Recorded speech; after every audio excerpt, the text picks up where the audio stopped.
Hey, Vine Community, Jeff here again. This time looking at some stuff I just got in. I got another order in from my friends over at Miami Metal Merchant. I've been talking about them a lot recently, only because I've been kind of keeping an eye on the stuff that High Roller Records has been putting out and kind of catching up on some of the releases and trying to do them in sets, actually. So in a recent video, I showed where I had went ahead and completed a collection of Warlord albums that had been reissued by High Roller Records. But prior to even ordering that, I had these on my wish list. I knew they were coming in 2024, early 2024. So back a while back, well, in January, I guess, I went ahead. They were actually really decently priced, like in the, I don't know, $25 a piece or so, which is rough for High Roller Records. Those tend to be more expensive. So I jumped on it and grabbed the whole collection of reissues by the band Obsession. So if you're not familiar with Obsession, because they were a band that, they had some releases, but for the most part, kind of might have went under the radar for a lot of people.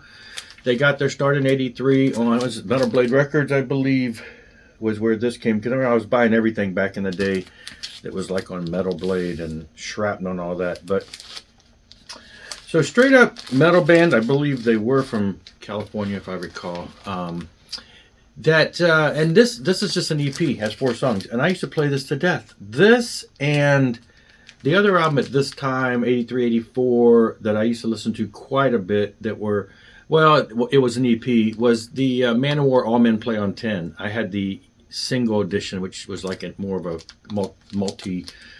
multi-track single before the album came out, and I just remember playing these a lot.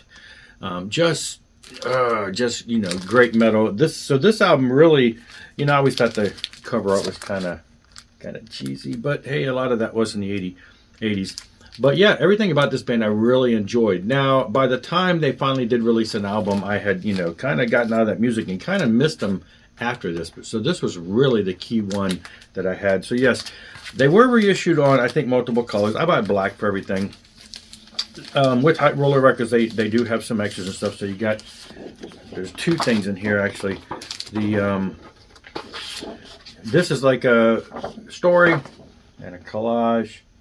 And then they got, this is the inside sleeve of the album back in the day. They're all chained to the amps cube. And then it's got the lyrics, of course. And then it comes with a photo of the band. And then the album itself, like I showed. It's black. So, yeah, I have an OG copy of this on vinyl already, because back when I first got back into buying vinyl, this was one, there was certain albums that you just like, yeah, I got to make sure I get, and I went after this one, found it somewhere, I grabbed it because it was definitely high on my want list.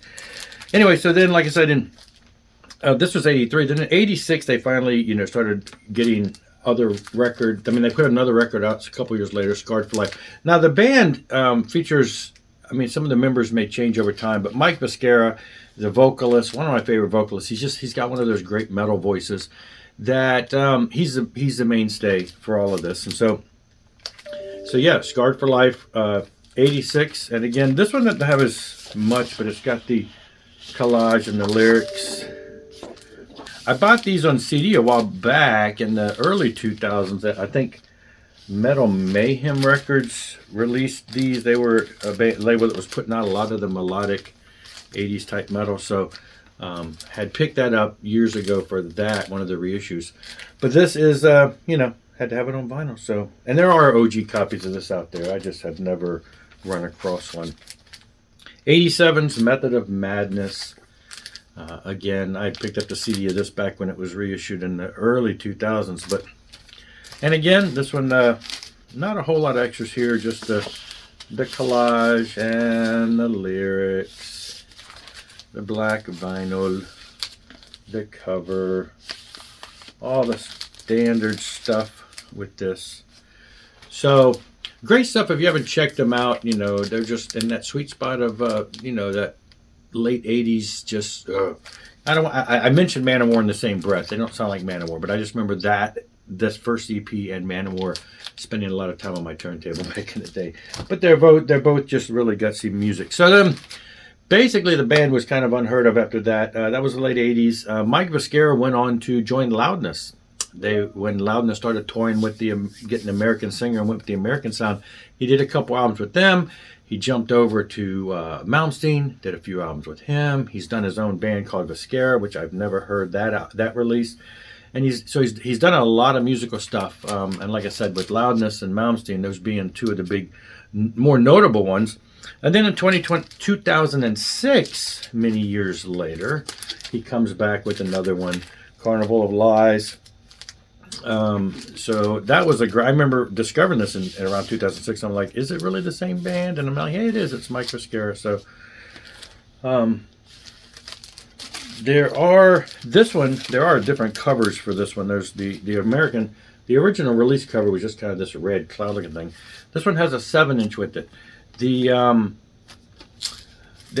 U.S. version of this album had one track as number 12, and then called Judas, and then the Japanese version had a different track 12, did not include Judas, but they had track 12 being a Panic in the Streets, and so this single has Judas and Panic in the Streets. So the album has the original, I guess, main 11 songs, and then the single they added the 2 songs, which were different, the U.S. and different for the Japanese. So there we go, we got that.